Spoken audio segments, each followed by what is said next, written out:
안녕하세요. 김기동 한자입니다. 오늘은 2025년 4월 28일입니다.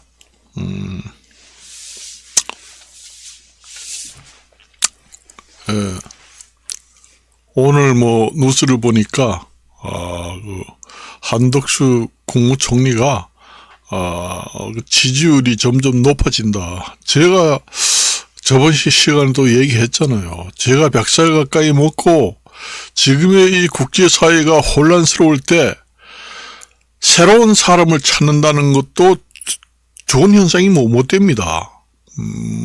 검증을 어느 정도 받고 안정권에 있는 사람을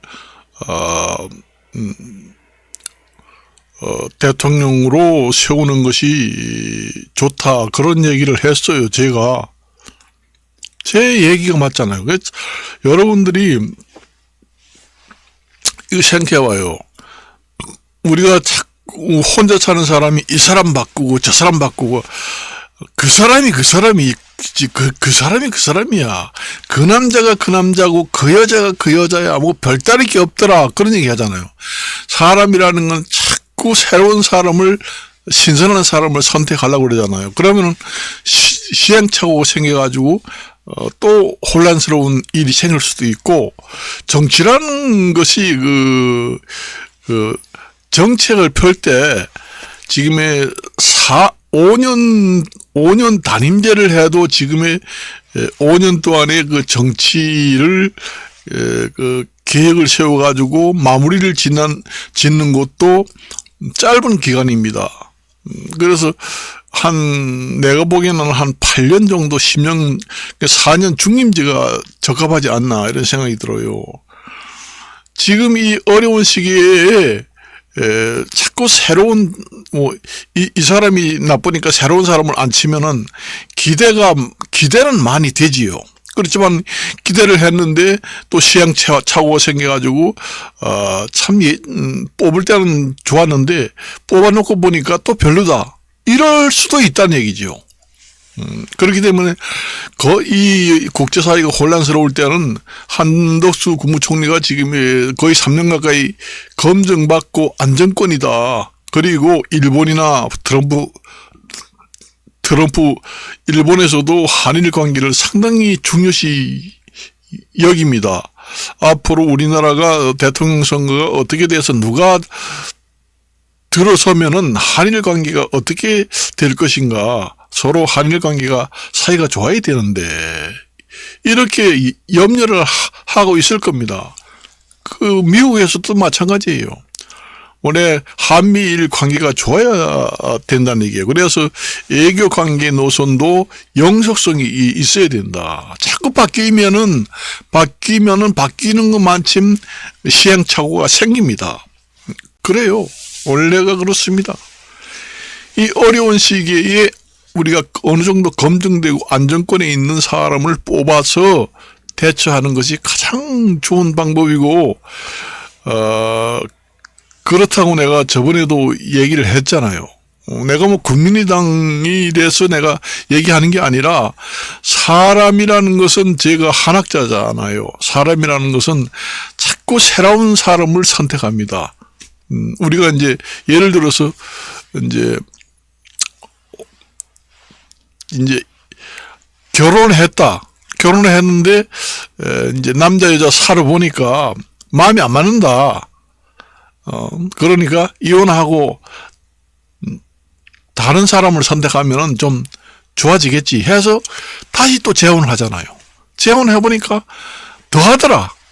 또 마음이 안 맞는다. 그래서 또 세 번째 결혼을 하잖아요. 세 번째 결혼을 했는데 조금은 좋은 점도 있는데 크게 별 차이가 없다. 그 남자가 그 남자고 그 여자가 그 여자더라. 이렇게 자꾸 사람이라는 게 새로운 신선함, 참신한 것을 좋아해요. 그렇기 때문에 세 번째 결혼하고 네 번째 결혼하고 우리가 다큐멘터리에서 보잖아요. 9번을 결혼한 사람이 있습니다. 우리나라에. 여러분들이 내가 누구라고 얘기하면은 대반에 알아요. 9번, 15번까지 결혼한 사람이 있어요. 그런데도 지금이 이혼하고 혼자 살잖아요. 이 사람 바꾸고 저 사람 바꾸고 자꾸 사람이라는 게 새로운 사람을 좋아합니다. 그래서 저 사람을 안 치면은 잘 하겠지. 천만에요. 별 차이가 없다는 얘기죠. 그리고 내가 얘기를 했지만은, 지금의 그 국제사회가 환경 여건이 좋지 않습니다. 이 국제사회가 지금 여건이 엄청나게 복잡하고 여건이 좋지 않아요. 그러니까, 고깃국에 흰쌀밥에 고깃국 먹고 경제가 살아나기가 힘들다는 얘기죠. 내가 저번 시간 때 얘기했지만은 모든 국제 여건, 경제, 사회, 군사, 여러 가지 국제 사회가 여건이 안 좋게 된 이유는 바로 그 환경 파괴에서 온다. 인구 증가가 80억, 90억이면은 우리 지구가 수용할 수 있는 한계를 넘어섰다고 봅니다. 그러니까 이제 그 지구 환경이 파괴가 자꾸 되는 겁니다. 앞으로 얼음산이 다 녹고 전부 다 그렇게 되면은 앞으로 전 세계는 식순환에 허덕일 겁니다. 우리가 담수를 먹지 못합니다. 앞으로 담수라는 것은 우리가 바닷물이 아니고 우리가 일반 그 땅 속에서 나오는 맑은 물, 그거 샘물이라고 하지요. 그 물은 먹지 못하게 됩니다. 앞으로 이 얼음산이 전부 다 녹고 해가지고 바다로 전부 다 그 수분이 전부 다 모이게 되지요. 그렇게 되면은 바닷물을 이제 그 소금기를 제거해서 담수 처리를 해가지고 먹을 수밖에 없어요. 그런데 바닷물이 얼마나 오염이 됐나요?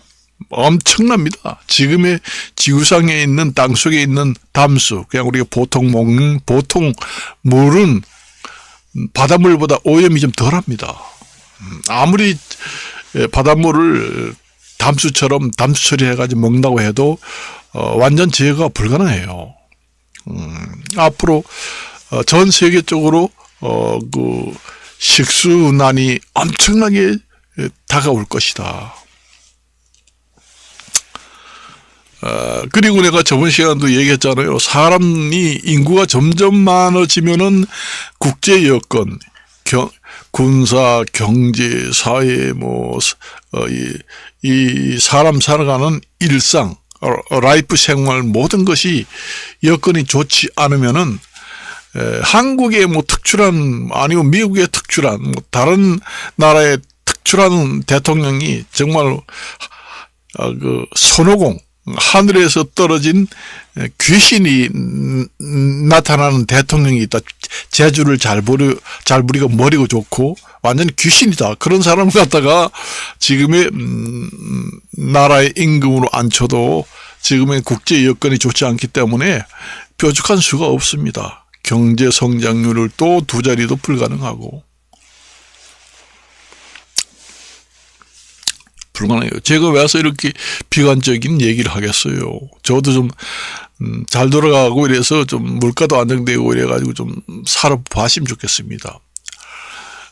전 세계 사람들은 너무 우리가 한 50년, 100년 전만 해도 고성장률로 경제 성장률을 이루면서 많은 그 행복을 누리면서 살았습니다. 지금 현재까지는. 그래서, 더욱더 좋은 사람을 찾기 위해서, 목이 말라 있지요. 그러다 보니 신선한 사람을 자꾸 찾게 됩니다. 아까도 얘기했지만은, 이혼을 하고 또 이 사람을 살아보고, 이혼을 하고 저 사람을 살아보고, 이혼하고 저 사람을 살아보고, 해도, 신통하지 않더라. 그래서 우리가 보통 속된 말로 그 사람이 그 사람이고 그 여자가 그 여자다. 이런 얘기가 나온 이유가 거기 있습니다. 그래서 제가 한 3개월인가 6개월 전에도 그 한덕수 국무총리가 대통령이 됐으면은 검증되고 안정권이다. 제가 추천을 했잖아요. 제가 그 철학 박사고 그다음에 그 신이 내린 제가 신이 내린 그 예언가입니다. 그걸 아셔야 돼요.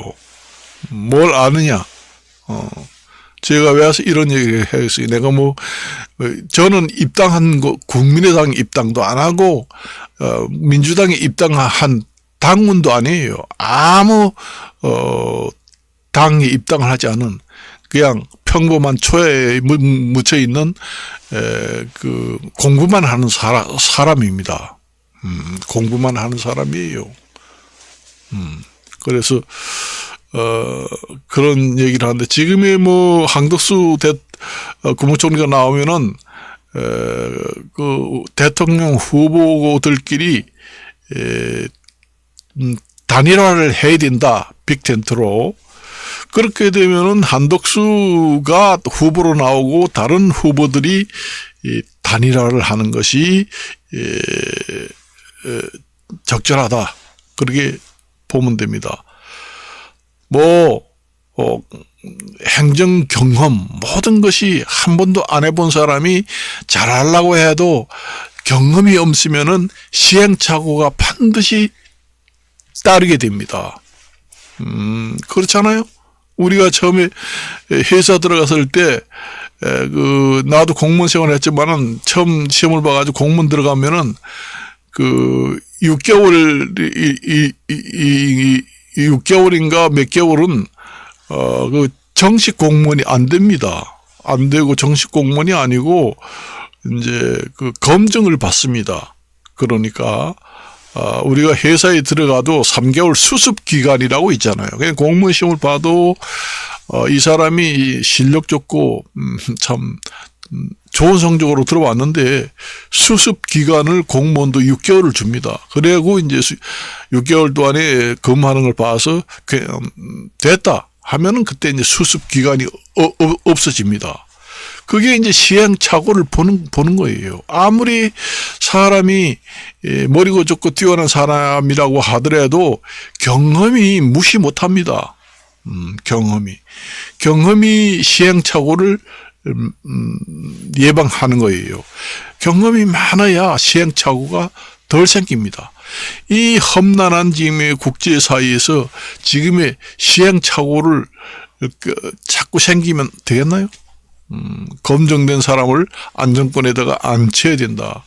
저번에 내가 뉴스를 보니까 일본의 총리가 앞으로 한국의 대통령이 누가 뽑더라도 한일 관계가 지금과 같이 변함없이 사이가 좋아야 된다. 이걸 원한다. 그런 얘기를 하잖아요. 그러니까 지금의 국제관계라는 것이 한미일 방위조약도 중요하지만은 사이가 좋아야 돼요. 그 전에 대통령들도 그런 얘기를 하잖아요. 그렇잖아요. 그래야 이제 방위조약도, 튼튼해진다. 그 얘기예요, 사람이. 의지가 중요하다는 얘기죠. 그래서 내가 얘기를 합니다만은, 여러분들이 선거를 잘해야 됩니다. 내가 누구 뽑으라는 얘기는 안 해. 내가 이제 추천하는 게 그래요. 추천하는 게, 그러는데, 사실상 영속성이라는 게 있잖아요. 지금의 왜냐. 정치를 이제, 하던 것이 전부 다 정치 노선이 변경된다. 애교 노선이 변경된다. 그렇게 되면은, 한미일 관계도 좀 이상해집니다. 이제, 한일 관계가 별로 좋지 않고 중국하고 사이가 좋아진다. 우리나라가 한중 관계가 좋아지고, 그 다음에 한일 관계는 앙숙이 된다. 이런 경우에는 또 시행착오가 생기면서 미국에서도 별로 좋아하지 않습니다. 좋아하지 않아요. 그래서 북한이나 러시아, 중국들은 지금의 상당히 상호 방위조약도 맺고 저렇게 모두 마음이 잘 맞는데 지금의 이 국제 여건이 이렇게 혼란스러울 때 옛날처럼 앙숙이 되고 여기 붙었다 저기 붙었다 정책 노선이 변경되게 되면은 국민들도 피해를 봅니다. 국민들도 예를 하나 들어보면은 윤석열 정부가 그 정책이 좋았던 나빴던 간에 윤석열 정부의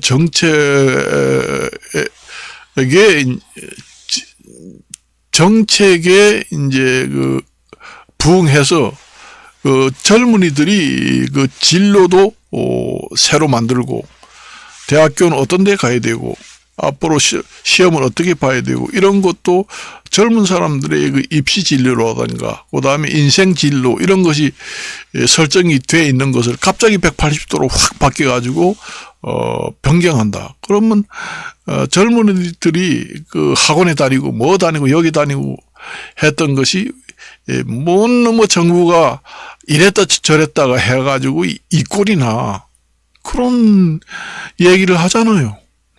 그래서 정책이라든가 애교 노선, 정책 노선, 애교 노선은 최소한 5년 단임제 5년 정도까지도 짧아요. 원래 국가 경제 계획이라는 게 한 10년 정도. 원래 국가 장대한 국가 경제 계획이라는 게 상당한 기간이 필요하거든요. 짧은 기간에 한다는 게 쉽지 않습니다. 그래서 옛날에 박정희 대통령이 장기 집권한 이유도 거기 있습니다.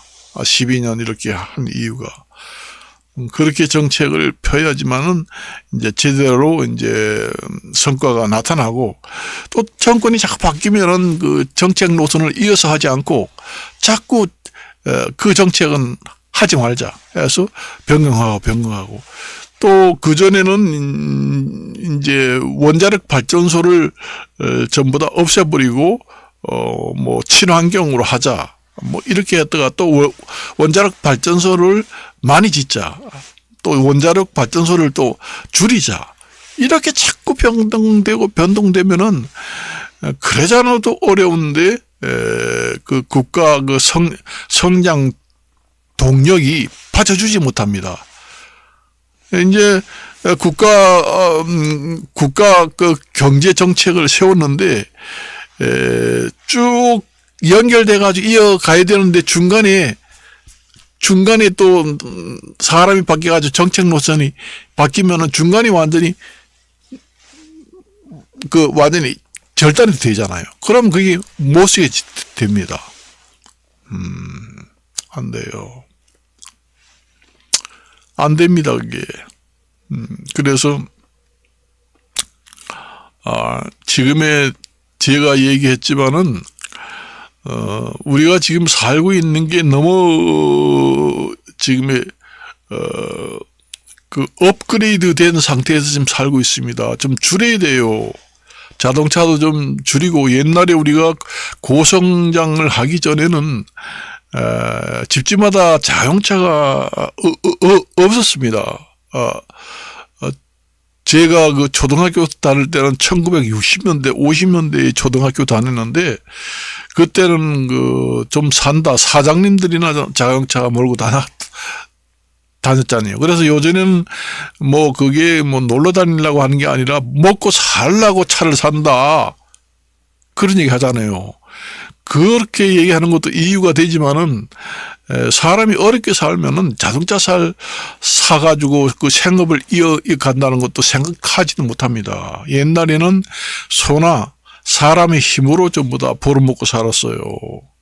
내가 지금의 거리를 다니다 보면은 너무 우리가 고성장을 하면서 너무 행복하게 살면서 집집마다 자동차가 너무 많아가지고 너무 업그레이드 된 상태로 지금 살고 있다.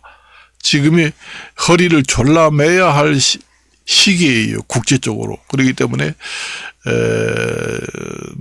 좀 자동차도 좀 줄이고 꼭 필요한 사람들이나 이제 사고 그리고 대중교통을 이용하고 그런 것이 좀 그 수준을 낮춰야 된다. 고성장을 할 때 정말로 돈벌이가 잘 되고 국가 경제가 고성장을 할 때 그때의 레벨 수준을 그대로 이어갔다는 것은 지금 현 시점에 맞지를 않습니다. 부합하지 않아요. 줄여야 우리나라 경제도 다시 일어난다는 얘기지요. 그거는 결핍. 그러니까 옛날에 그 저축을 하자고 장려 운동도 했잖아요. 옛날에는 저축도 하고 소비 생활을 좀 억제하고 자동차도 좀 줄이고 이렇게 내핍 생활을 해야 하는 시기가 왔습니다. 참 사람이라는 게 잘 나가다가 줄인다는 게 쉽지 않죠. 죽기보다 싫죠, 사실상. 그렇기 때문에 용단이 있는 손절을 해서 줄이고 좀 그 내핍 생활을 해야 국가에가 더 도움이 많이 된다. 여러분들도 보잖아요. 밖에 나가면서 전부 다 그 가게가 나온 게 천지입니다. 가게. 빈 가게가 천지예요. 판매를 한다. 그렇잖아요, 여러분들이. 밖에 나가서 여러분들이 식품 물가를 사 먹는데 그 피부에 그 느낌이 와서 닿지 않나요? 지금 그렇게 돼 있다는 얘기죠. 지금 국제사회가 그래요. 그래서 어느 때보다도 국제사회가 지금 혼란에 빠져 있다. 그렇게 보시면 됩니다. 그래서 이제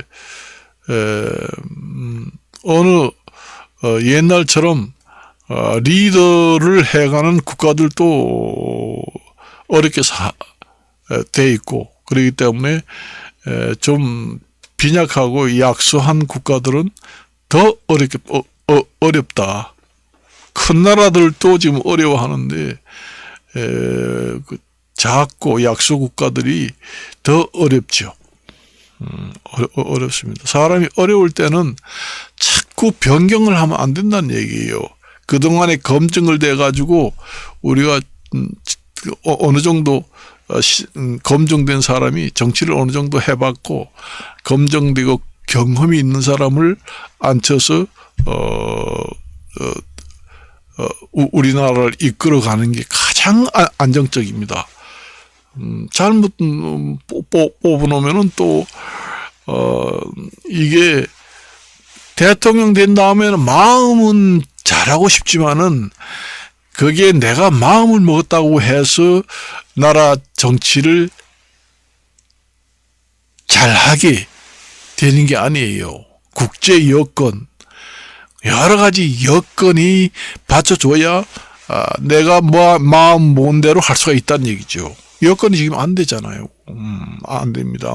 우리나라가 지금의 빚이 다른 국가에 비해서 국채가 얼마 안 된다. 우리나라는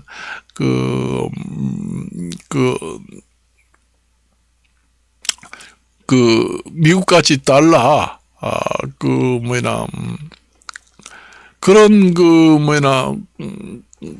한 나라의 우리가 기축통화를 하잖아요.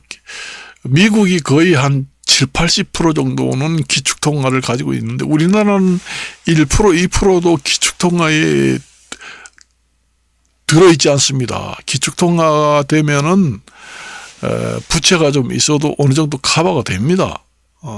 그런데 중국이나 러시아 같은 데는 한 10%, 20% 정도 기축통화가 된다고 기축통화국이라고 보지요. 우리나라는 부채는 얼마 안 되지만 국가 부채는 얼마 안 되지만은 기축통화가 1%도 없기 때문에 그게 부채가 적은 게 아닙니다. 가장 위험하다는 얘기죠. 기축통화국은 국가 부도가 날 확률이 좀 적어요. 그러니까 기축통화국으로 하려고 난리 칩니다. 그걸 이제 생각을 해야 되죠. 그래요. 그래서 사람들은 인간이라는 것은 자꾸 안 되면은 바꾸려고 합니다. 바꾸려고 해요. 그래서 사람은 고쳐 쓸 수 없기 때문에 바꿔야 한다. 그입니다. 농기계나 아니면 자동차나 그런 기계류 같은 거는 고쳐서 쓸 수 있지만 사람만은 고칠 수가 없다. 그러면 천성은 버릴 수가 없다. 그래서 바꿔야 한다. 그런 공자 말도 있어요.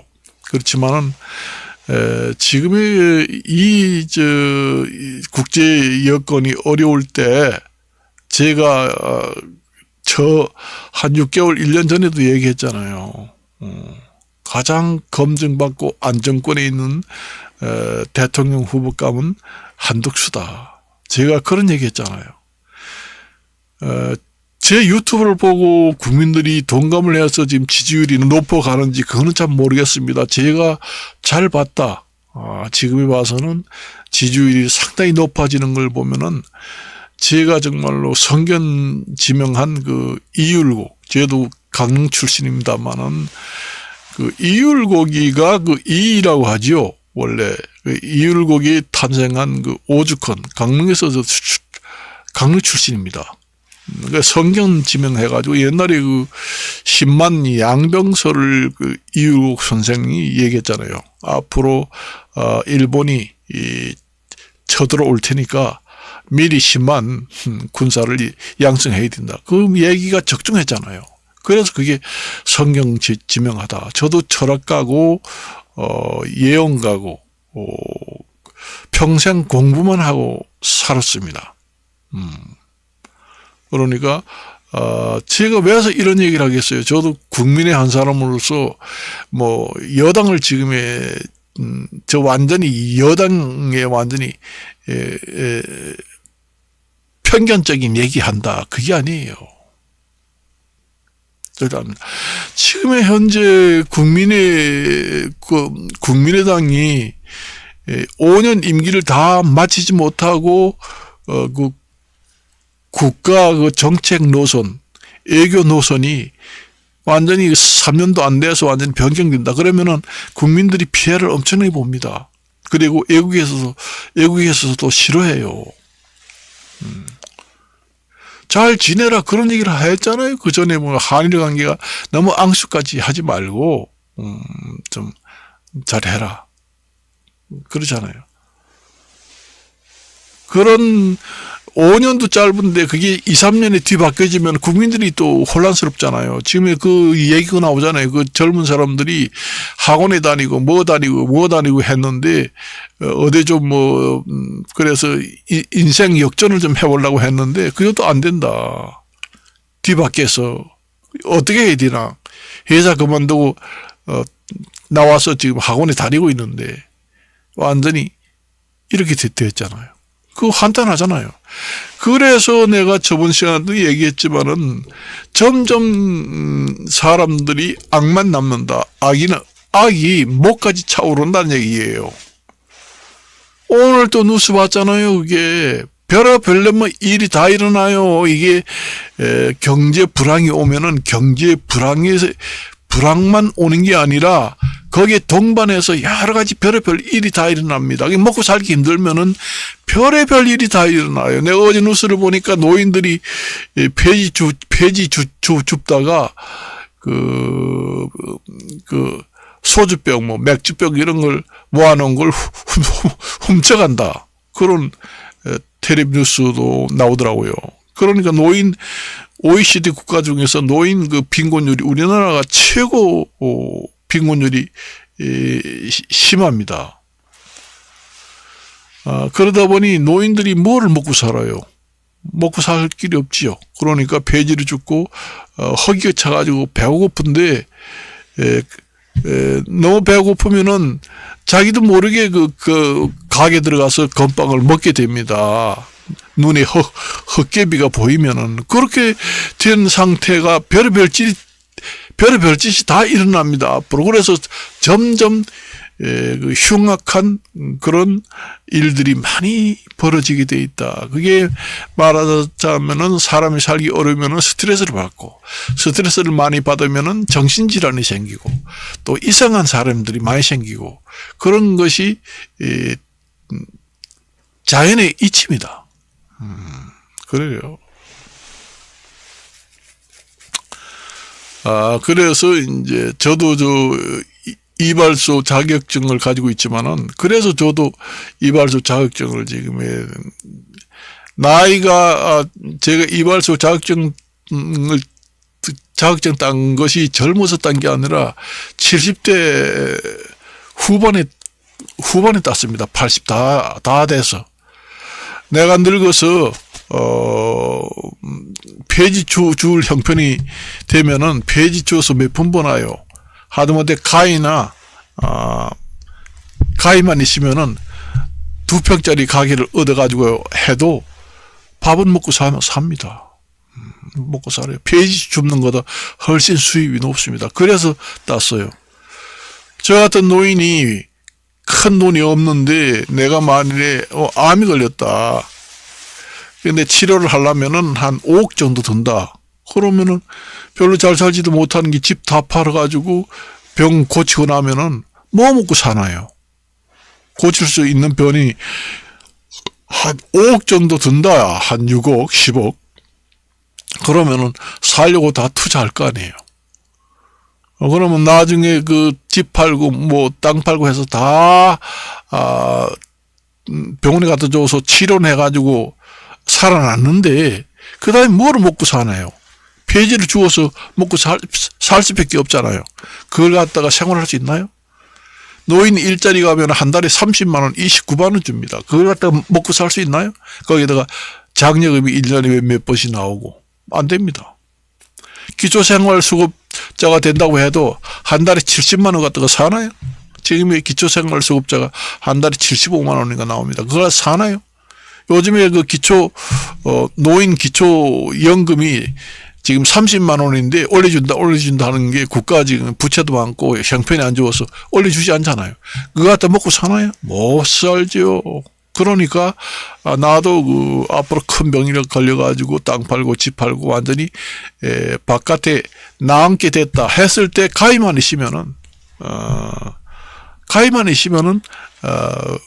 그 이발소를 할 수가 있거든요. 창업 비용이 많이 안 들어요. 그래서 마지막으로 노후 대책으로 기술이 최고다. 기술 중에서도 이발이나 공인중개사도 사실상 그 경기를 많이 타는 직업이에요. 돈 벌 때는 많이 벌고 안 될 때는 또 안 되고 그래요. 그러니까 이발소는 꾸준하다. 그러니까 이발소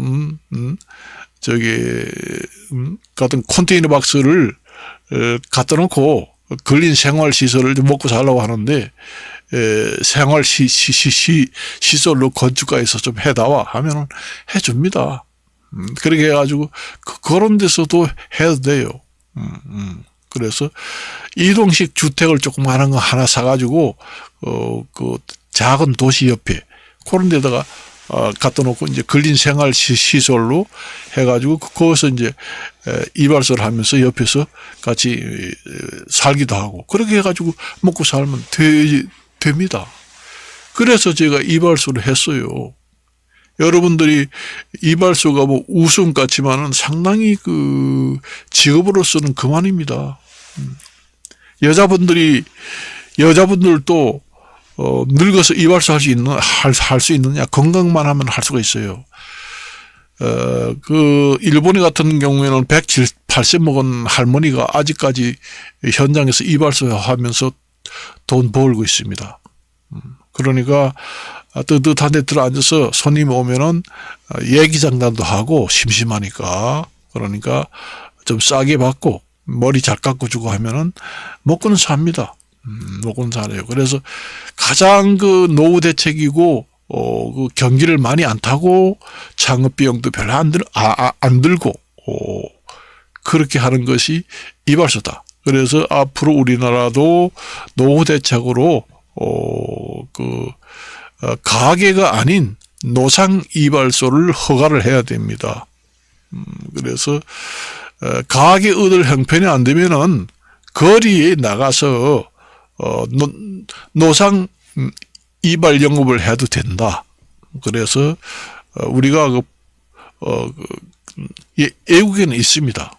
가게를 얻지 않고 노상 이발소를 영업 허가를 내서 합니다. 그래서 오늘 이발하니까 깎으러 오세요 해서 돈 받아요. 우리나라도 OECD 국가에서 노인 빈곤율이 가장 높으니까 노상 이발소 영업을 할 수 있도록 허가를 법 개정을 해서 규제를 풀어서 가게가 아니고 일종 근린생활시설이 아니고 노상 이발소도 허가가 난다. 그래서 외국처럼 없는 노인들이 이발소를 할 경우에는 노상 이발소도 허가를 내준다. 그리고 방문 이발을 할 수 있게 아픈 사람만 찾지 말고 그렇게 대책을 세워주면 좋겠다. 그래서 오늘은 여기까지 말씀드리고 마치겠습니다. 안녕히 계십시오.